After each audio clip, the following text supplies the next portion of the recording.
He's being treated at Northampton General Hospital for the broken leg he suffered when his car smashed into a tyre barrier at 100 miles an hour. Today, Schumacher's team, Ferrari, said some kind of brake failure may have caused the accident. From the hospital, Peter Staunton reports. A huge media presence from all over the world waited for word on Michael Schumacher's condition. Ferrari executives had spent the night close to the hospital. This morning, the driver had recounted to them how his car had suddenly become undrivable on one of the fastest sections of Silverstone, skimming over the gravel that was supposed to slow it down and bouncing back off a solid wall behind the tyre barrier. We don't know precisely yet what had happened. Probably he had a brake problem, but we have to investigate, and of course as soon as we will have further information we will be able to let you know. After receiving emergency help on the track, Schumacher waved to the fans that he wasn't seriously hurt and was airlifted to hospital in Northampton. He is taking fluids and had a good breakfast. His wounds are healing well and he is moving his legs. Currently he is having his dressings changed and will be starting physiotherapy. But the question now is whether Schumacher should have been injured at all. Are you happy about track safety? How track safety was it on that corner? Well, I have to speak with Michael about that. We have to see the telemetry figures, but definitely in the past it could have been much worse. It could indeed have been a lot worse. Only a few years ago, a driver would have been lucky even to survive such an impact. Peter Staunton, ITN Sport, Northampton. Well, the accident raises again major questions over standards of safety for Formula One drivers.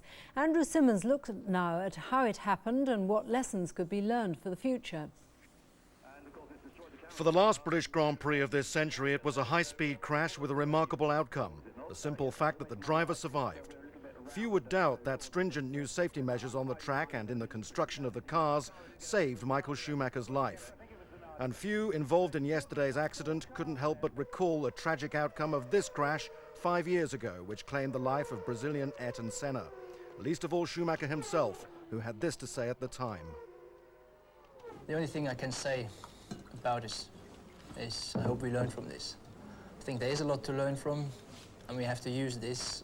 And things like this, they shouldn't happen without taking the experience from it. And lessons were learned. The monocoque on the cars was strengthened, making the cockpit as secure as possible. Demonstrated when driver Martin Brundle, now an ITV commentator, walked away from this crash in the 1996 Australian Grand Prix to restart the race. Yesterday's accident happened on the first lap of the race. Schumacher is just behind his teammate Eddie Irvine. Both are doing at least 170 miles per hour. But as they approached Stowe Corner, Schumacher's wheels locked, shown here by the puff of smoke. He loses control and cuts across Irvine. The German careers over the gravel trap, but still hits the tyre wall at 100 miles per hour. Questions are being raised about how effective the gravel trap is at slowing cars down. You cannot believe the amount of gravel that is around a modern Grand Prix circuit, and certainly Silverstone, over 3 miles of it. There's an enormous amount of gravel. Ferrari are reported to have said a rear brake had failed on Schumacher's car. He had obviously left his braking until the very last moment in an unusual manoeuvre aimed at overtaking his teammate Irvine.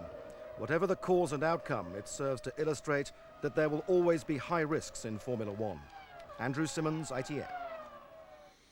The Army's Special Investigation Branch have launched an inquiry into how 2 members of the Kosovo Liberation Army were shot dead by British soldiers. The incident happened 8 days ago when 3 members of the parachute regiment opened fire on a car in Pristina, killing the KLA soldiers and injuring 2 others. The men could face murder charges if they're found to have been reckless or negligent.